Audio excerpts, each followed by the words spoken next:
आज जो मैं आपको बताने जा वाला हूं वो है about the concept of oxidation and reduction reactions. मुझे मालूम है आप कहोगे कि ये कॉन्सेप्ट तो आपको पता है, तो वो कॉन्सेप्ट तो आपको पता है, बट एक बार for a point of revision के पॉइंट ऑफ व्यू से मैं एक बार फिर से आपको बता देना चाहता हूँ कि ऑक्सीडेशन एंड रिडक्शन रिएक्शंस क्या होते हैं। देखिए, ऑक्सीडेशन हमने दो कॉन्सेप्ट पढ़े हैं ऑक्सीडेशन और रिडक्शन को समझने के लिए। One is the old concept and the another one is the modern concept. बहुत सिंपल सी बात है। ओल्ड कॉन्सेप्ट क्या कहता है? तो ओल्ड कॉन्सेप्ट ये कहता है कि ऑक्सीडेशन का मतलब क्या होता है? तो ऑक्सीडेशन का मतलब होता है एडिशन ऑफ ऑक्सीजन, यानी ऑक्सीजन का ऐड होना, या फिर रिमूवल ऑफ हाइड्रोजन, हाइड्रोजन का रिमूवल हो जाना। जैसे C+O2 gives CO2, this is representing oxidation, और H2S plus Br2 gives 2HBr plus S, this is also representing oxidation. H2S से हाइड्रोजन का रिमूवल हो रहा है, तो एक्चुअली उसका वहाँ पर क्या हो रहा है? तो एक्चुअली वहाँ पर उसका ऑक्सीडेशन ही हो रहा है। ठीक है। रिडक्शन के लिए हमने ओल्ड कॉन्सेप्ट में पढ़ा था कि रिडक्शन क्या होता है। तो रिडक्शन के लिए मैंने आपसे कहा था कि reduction is simply the addition of hydrogen, hydrogen का एडिशन होना, या फिर रिमूवल ऑफ ऑक्सीजन, ऑक्सीजन का रिमूवल होना, that is known as the reduction. इसे आप रिडक्शन कहते हैं। या फिर मैं एग्जांपल से आपको बताना चाहूँ तो N2 plus 3H2 gives 2NH3। ठीक, तो यहाँ पर एक्चुअली क्या हो रहा है? नाइट्रोजन में हाइड्रोजन का एडिशन हो रहा है, तो नाइट्रोजन का रिडक्शन हो रहा है। और ऑक्सीजन के रिमूवल के लिए हम लिख सकते हैं कि 2H2O gives 2H2 plus O2, तो यहाँ पर H2O से ऑक्सीजन का रिमूवल हो रहा है, तो एक्चुअली उसका क्या हो रहा है? रिडक्शन हो रहा है। This is the old concept. ये हमारा कौन सा कॉन्सेप्ट हो जाता है? तो ये हमारा old concept of oxidation and reduction हो जाता है। ओल्ड कॉन्सेप्ट में हम इस तरीके की बातें करते थे। फिर हमने पढ़ा था about the modern concept, modern concept of oxidation and reduction. Modern concept of oxidation and reduction क्या कहता है? तो मॉडर्न कॉन्सेप्ट ये कहता है कि ऑक्सीडेशन का मतलब क्या होता है? तो ऑक्सीडेशन का मतलब होता है लॉस ऑफ इलेक्ट्रॉन्स, इलेक्ट्रॉन का लॉस होना। यदि इलेक्ट्रॉन लूज किए जा रहे हैं, यानी लॉस ऑफ इलेक्ट्रॉन हो रहा है, तो इलेक्ट्रॉन का जो लॉस होना है वो क्या रिप्रेजेंट करेगा? तो वो रिप्रेजेंट करेगा ऑक्सीडेशन को। रिडक्शन क्या होता है? तो रिडक्शन के लिए कहा जाता है the process of gaining of electron, electron का गेन करना। या ऑक्सीडेशन के लिए हमने ये भी पढ़ा था कि increase in oxidation number, oxidation number का इंक्रीज होना भी क्या कहलाता है? ऑक्सीडेशन कहलाता है। और रिडक्शन के लिए हमने पढ़ा था decrease in oxidation number, oxidation number का डिक्रीज होना भी क्या कहलाता है? रिडक्शन कहलाता है। आप ये मॉडर्न कॉन्सेप्ट को पकड़ के चलिए, बिकॉज ओल्ड कॉन्सेप्ट तो बहुत पुरानी बात हो चुकी है। हमारा पूरा फोकस मॉडर्न कॉन्सेप्ट पर होना चाहिए। और मॉडर्न कॉन्सेप्ट के अकॉर्डिंग ऑक्सीडेशन का मतलब लॉस ऑफ इलेक्ट्रॉन होता है, और रिडक्शन का मतलब गेन ऑफ इलेक्ट्रॉन होता है। Oxidation is loss of electron. Loss of electron क्या रिप्रेजेंट करता है? तो it actually represents the increase in oxidation number. Reduction मतलब होता है गेन ऑफ इलेक्ट्रॉन, और गेन ऑफ इलेक्ट्रॉन क्या रिप्रेजेंट करता है? तो गेन ऑफ इलेक्ट्रॉन रिप्रेजेंट करता है डिक्रीज इन ऑक्सीडेशन नंबर। ठीक है, तो loss of electron increase in oxidation number, gain of electron decrease in oxidation number को रिप्रेजेंट कर रहा है। एग्जांपल के लिए मैं आपको बताता हूं कि देखिए Na ने एक इलेक्ट्रॉन लूज किया है ना। जब Na ने एक इलेक्ट्रॉन लूज किया तो इस पर एक पॉजिटिव चार्ज आ जाएगा और Na प्लस बन जाएगा। अब इसने इलेक्ट्रॉन लूज किया है, तो इलेक्ट्रॉन लूज करने वाली स्पीशीज को क्या कहा जाता है? कि उसका क्या हो रहा है? ऑक्सीडेशन हो रहा है। ठीक है, Cl ने एक इलेक्ट्रॉन गेन किया और गेन करके उसने Cl नेगेटिव बनाया। तो जब कोई स्पीशीज इलेक्ट्रॉन गेन करती है तो क्या कहा जाता है? कि उसका क्या हो रहा है? रिडक्शन हो रहा है।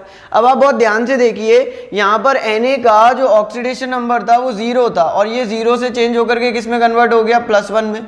यानी ये 0 से +1 गया है। इसका मतलब ऑक्सीडेशन नंबर क्या हुआ है? इंक्रीज हुआ है। और किसी भी जगह पर यदि आपको ऑक्सीडेशन नंबर इंक्रीज होता हुआ नजर आता है, किसी भी जगह पर अगर आपको ऑक्सीडेशन नंबर इंक्रीज होता हुआ नजर आता है, तो वो क्या रिप्रेजेंट कर रहा होगा, ऑक्सीडेशन रिप्रेजेंट कर रहा होगा।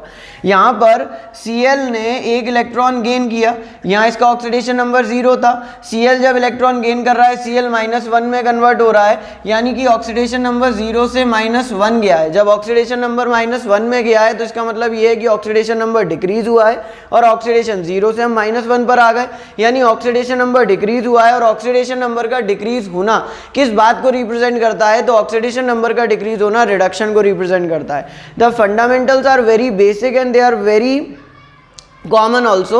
आपको चीजें बस क्या याद रखनी है, आपको ये याद रखना है कि जहां ऑक्सीडेशन हो रहा है मतलब वहां इलेक्ट्रॉन लूज हो रहे होंगे और वहां आपका ऑक्सीडेशन नंबर इंक्रीज हो रहा होगा, और जहां पर रिडक्शन हो रहा है वहां पर क्या हो रहा होगा, इलेक्ट्रॉन गेन हो रहे होंगे और ऑक्सीडेशन नंबर डिक्रीज हो रहा होगा। मुझे मालूम है आपके मन में ये सवाल आ रहा होगा कि मैं ये क्यों बता रहा हूँ, ये बहुत जरूरी है मुझे आपको बताना। यदि आपको पता है तो अच्छी बात है, और नहीं पता है तो इसे अपने दिमाग में बिठा लीजिए कि ऑक्सीडेशन नंबर का इंक्रीज होना रिप्रेजेंट करता है ऑक्सीडेशन को, और ऑक्सीडेशन नंबर का डिक्रीज होना हमेशा क्या रिप्रेजेंट करेगा, रिडक्शन को रिप्रेजेंट करेगा। This is very very important, क्योंकि हमारे आने वाले जो टॉपिक्स हैं वो इन्हीं सब पर बेस्ड होने वाले हैं, इन्हीं पर बेस होने वाले हैं। वो कंडक्टर्स पर बेस होने वाले हैं, वो ऑक्सीडेशन रिडक्शन पर बेस होने वाले हैं। So it is very important for us to know the basics, at least हमें बेसिक तो जानकर बहुत आसानी होगी आगे के कॉन्सेप्ट को समझने में। तो बात बहुत सिंपल सी है, ऑक्सीडेशन और रिडक्शन के बारे में मैंने आपको बताया। एक और डेफिनेशन के पॉइंट ऑफ व्यू से मैं आपको बता दे रहा हूँ कि रिडॉक्स रिएक्शन क्या होती है। वैसे आप सबको पता होगा कि वो रिएक्शन जिसमें ऑक्सीडेशन और रिडक्शन साइमल्टेनियसली होता है उन्हें क्या कहा जाता है, तो उन रिएक्शंस को हम रिडॉक्स रिएक्शंस कहते हैं। Those reactions in which the oxidation and reduction occurs simultaneously are called redox reactions। वो रिएक्शंस जिनमें ऑक्सीडेशन और रिडक्शन एक साथ होता है, साइमल्टेनियसली होता है, उन्हें क्या कहा जाता है, रिडॉक्स रिएक्शंस कहा जाता है। अच्छा एक बात समझिए, आपने ये समझ लिया ऑक्सीडेशन और रिडक्शन क्या होता है। एक और टर्म हम वहां पढ़ते थे, oxidizing agent and reducing agent, याद करिए, ये भी आप यहां पर क्लियर कर लीजिए। एक डेफिनेशन है, सिंपल सी है कि the substance which undergoes reduction will be acting as the reducing agent, जिसका reduction will be acting as the oxidising agent, जिसका रिडक्शन होता है वो किसकी तरह एक्ट करता है, ऑक्सीडाइजिंग एजेंट की तरह एक्ट करता है, और जिसका ऑक्सीडेशन होता है वो किसकी तरह एक्ट करता है, रिड्यूसिंग एजेंट की तरह एक्ट करता है। The basics, the fundamentals are very common. जिसका रिडक्शन होता है वो ऑक्सीडाइजिंग एजेंट की तरह काम करेगा, और जिसका ऑक्सीडेशन होगा वो किसकी तरह काम करेगा, वो रिड्यूसिंग एजेंट की तरह काम करेगा। हम एजेंट की बात करते हैं तो LIC का जो एजेंट होता है वो अपना इंश्योरेंस ना करके दूसरों का इंश्योरेंस करता है। तो ऑक्सीडाइजिंग एजेंट दूसरों का ऑक्सीडेशन करेगा और खुद का क्या करेगा, रिडक्शन करेगा। रिड्यूसिंग एजेंट दूसरों का रिडक्शन करेगा और खुद का क्या करेगा, ऑक्सीडेशन करेगा। So the substance which undergoes oxidation will be acting as the reducing agent, the substance which undergoes reduction will be acting as the oxidising agent. वो ऑक्सीडाइजिंग एजेंट होगा जिसका रिडक्शन हो रहा है, और वो रिड्यूसिंग एजेंट होगा जिसका ऑक्सीडेशन हो रहा है। सिंपल सा है। और वो रिएक्शन जिसमें ऑक्सीडेशन और रिडक्शन साइमल्टेनियसली एक साथ हो रहा होता है उसे आप क्या कहते हैं, रिडॉक्स रिएक्शन कहते हैं। जैसे मैं इस एग्जांपल से ही समझता हूं, ये वाला एग्जांपल ले लेता हूं मैं, ये वाला H2S plus Br2 gives 2HBr plus S। देखिए यहाँ पर सल्फर -2 में होगा, यहाँ 0 में होगा, यहाँ हाइड्रोजन +1 में होगा, यहाँ भी +1 में होगा, यहाँ ब्रोमीन 0 में होगा और यहाँ पर -1 में होगा। ऑक्सीडेशन नंबर हमें लिखना आते हैं और इनके बारे में हम आगे भी बात करेंगे। तो मैंने यहाँ पर सबके ऑक्सीडेशन नंबर लिखे। हाइड्रोजन का सेम रह रहा है, बट आप सल्फर का देखिए, सल्फर -2 से कितना हो गया है, 0 हो गया है। सल्फर -2 से 0 हो गया है, सल्फर -2 से 0 हो गया है। ब्रोमीन जो है वो 0 से कितना हो गया है, -1 हो गया है। देखिए -2 से 0 होना मतलब ऑक्सीडेशन नंबर का क्या होना, इंक्रीज होना। इंक्रीज इन ऑक्सीडेशन नंबर मतलब क्या रिप्रेजेंट कर रहा होगा, ऑक्सीडेशन को रिप्रेजेंट कर रहा होगा। और जिसका ऑक्सीडेशन होता है वो किसकी तरह एक्ट करता है, रिड्यूसिंग एजेंट की तरह एक्ट करता है, तो ये रिड्यूसिंग एजेंट हो जाएगा। आप ओल्ड कॉन्सेप्ट के हिसाब से देख लीजिए, H2S में H2S का क्या हो रहा था, ऑक्सीडेशन ही तो हो रहा था, उसी से तो हाइड्रोजन का रिमूवल हो रहा था, अभी भी उसका ही ऑक्सीडेशन हो रहा है मॉडर्न कॉन्सेप्ट के हिसाब से भी। Br2 में हाइड्रोजन का एडिशन हो रहा है तो रिडक्शन हो रहा है according to old concept. Modern concept में 0 से ऑक्सीडेशन नंबर ब्रोमीन का कितना हो गया, -1 हो गया। अगर 0 से -1 हो गया है तो इसका मतलब इसका क्या हो रहा होगा, रिडक्शन हो रहा होगा, और जिसका रिडक्शन होता है वो किसकी तरह एक्ट करता है, तो it act as the oxidising agent. तो ये मॉडर्न कॉन्सेप्ट है जिसमें हम कहते हैं कि जिसका ऑक्सीडेशन नंबर इंक्रीज होता है उसका ऑक्सीडेशन होता है, और जिसका ऑक्सीडेशन नंबर डिक्रीज होता है उसका रिडक्शन होता है। फिर मैंने आपको बताया कि रिडॉक्स रिएक्शन क्या होती है, तो वो रिएक्शन जिनमें ऑक्सीडेशन और reduction, those reaction in which oxidation and reduction, oxidation और रिडक्शन एक साथ होता है, अगर साइमल्टेनियसली, उन्हें क्या कहा जाता है, तो they are termed as redox reaction. उन्हें हम क्या कहते हैं, रिडॉक्स रिएक्शंस कहते हैं। वो रिएक्शन जिनमें ऑक्सीडेशन और रिडक्शन साइमल्टेनियसली होता है उन्हें हम रिडॉक्स रिएक्शंस कहते हैं। अब यहां से हमारा चैप्टर जो होगा वो शुरू होगा। These are the basics things जो आपको हमेशा से पता थी, और अगर आपको नहीं पता थी तो आपके बेसिक्स को स्ट्रॉन्ग करने के लिए मैंने ये बेसिक पॉइंट आपको बता दिए थे। अब जो हमारा नेक्स्ट टॉपिक होगा वहां से हमारी जो इलेक्ट्रोकेमिस्ट्री है वो एक्चुअल में बिगिन हो रही है। अब इलेक्ट्रोकेमिस्ट्री जो है वो शुरू हो रही है। तो अब मैं आपको बताता हूं कि रिडॉक्स रिएक्शन के टाइप्स क्या होते हैं, what are the types of redox reaction. I know आप कहोगे ऑक्सीडेशन और रिडक्शन, नहीं, रिडॉक्स रिएक्शन के हम टाइप बता रहे हैं on the basis of vessel in which the process is being carried out. जिस वेसल में प्रोसेस को किया जा रहा है उसके आधार पर हम रिडॉक्स रिएक्शन के क्या बना रहे हैं, टाइप्स बना रहे हैं। तो types of redox reaction on the basis of vessel, हम बात कर रहे हैं about the types of redox reactions. Redox reactions के टाइप्स की बात कर रहे हैं। देखिए, रिडॉक्स रिएक्शन एक्चुअली दो टाइप की होती है। एक होती है डायरेक्ट रिडॉक्स रिएक्शन और एक होती है इनडायरेक्ट रिडॉक्स रिएक्शन। रिएक्शन किस तरीके के, रिडॉक्स रिएक्शन किस तरीके के वेसल में की जा रही है उसके आधार पर हमने रिडॉक्स रिएक्शन को दो पार्ट्स में क्या कर रखा है, डिवाइड कर रखा है। एक होती है डायरेक्ट रिडॉक्स रिएक्शन और एक होती है इनडायरेक्ट रिडॉक्स रिएक्शन। देखिए, डायरेक्ट और इनडायरेक्ट रिडॉक्स रिएक्शन क्या होती है, तो डायरेक्ट रिडॉक्स रिएक्शन और इनडायरेक्ट रिडॉक्स रिएक्शन क्या होती है। देखिए, डायरेक्ट रिडॉक्स रिएक्शन क्या होती है, मैं कहता हूं कि वो रिडॉक्स रिएक्शन जिसमें ऑक्सीडेशन और रिडक्शन एक ही वेसल में होता है, यानी वो redox reaction in which oxidation and reduction are carried in the same vessel, it is known as direct redox reaction. जब भी कभी रिडॉक्स रिएक्शन में ऑक्सीडेशन और रिडक्शन, देखिए रिडॉक्स रिएक्शन क्या आती है जिसमें ऑक्सीडेशन और रिडक्शन दोनों होता है। अब उसी में मैं आपको बता रहा हूं कि यदि ये पूरी प्रोसेस एक ही वेसल में हो रही है तो उस प्रोसेस को आप डायरेक्ट रिडॉक्स रिएक्शन कहेंगे, और यदि ये प्रोसेस सेपरेट वेसल में हो रही है, अलग अलग वेसल्स में हो रही है, तो उसे आप इनडायरेक्ट रिडॉक्स रिएक्शन कहेंगे। If the process of oxidation and reduction are carried in the same vessel then it is known as direct redox reaction. If the process of oxidation and reduction are carried in separate vessels then it is known as indirect redox reaction. So first is direct redox reaction.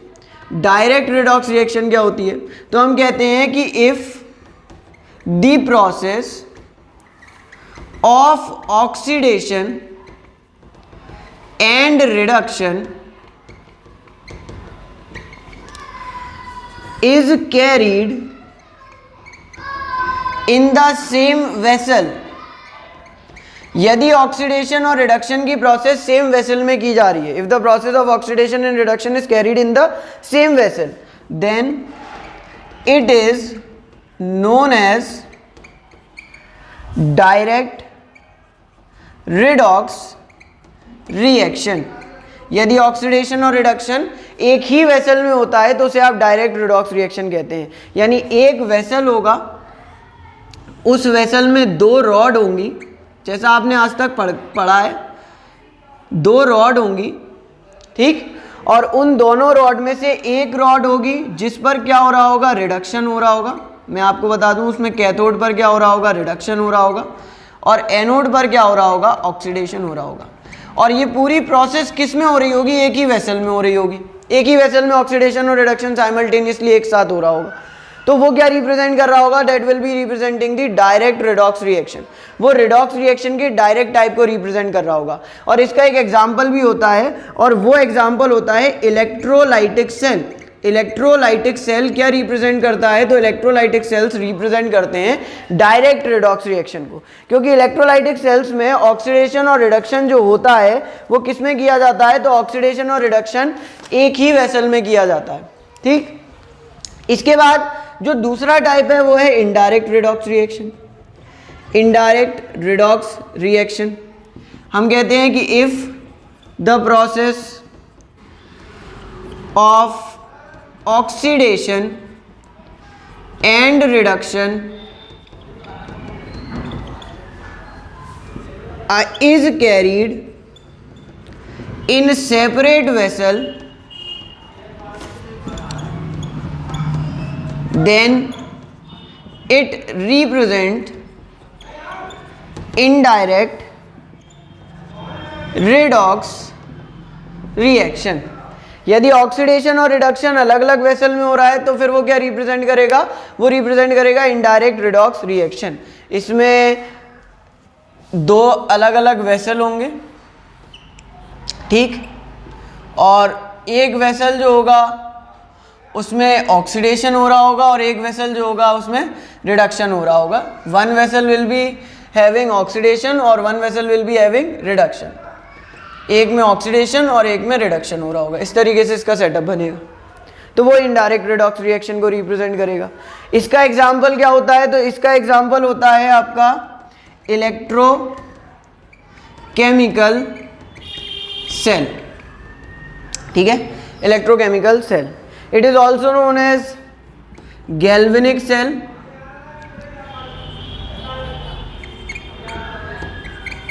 It is also known as voltaic cell. इसे आप किस नाम से जानते हैं, तो इसे आप गैल्वेनिक सेल के नाम से जानते हैं, इसे आप वोल्टाइक सेल के नाम से जानते हैं। और वो इसलिए जानते हैं क्योंकि इसे दोनों ने इंडिविजुअली अलग अलग तरीके से क्या किया था, डिस्कवर किया था।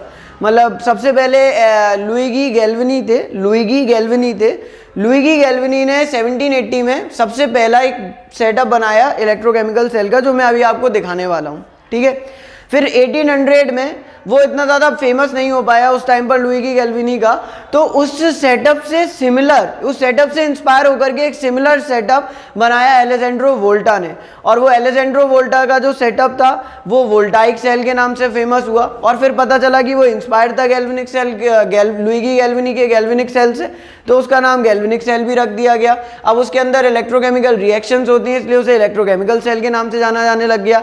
आज के टाइम में वो डेनियल सेल के नाम से भी जाना जाता है। डेनियल सेल कॉम्पैक्ट फॉर्म है इसी का, इलेक्ट्रोकेमिकल सेल का। जो इलेक्ट्रोकेमिकल सेल हम पढ़ेंगे उसका कॉम्पैक्ट फॉर्म, जो उसका छोटा फॉर्म होता है, उसे डेनियल सेल कहा जाता है।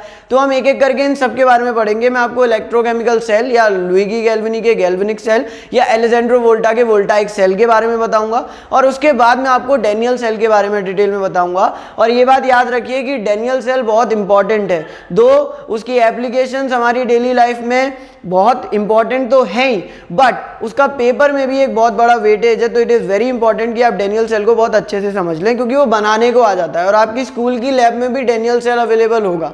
जब भी आपको मौका मिले स्कूल की लैब में जाने का, तो अपनी टीचर से बोलिएगा, वो आपको ज़रूर डेनियल सेल जो होंगे वो दिखाएंगे, और आप डेनियल सेल को देखेंगे तो आपको और बेहतर समझ में आएगा वो। तो सबसे पहले मैं आपको बताऊंगा अबाउट दी इलेक्ट्रोकेमिकल सेल और दी गैल्वेनिक सेल और दी वोल्टाइक सेल।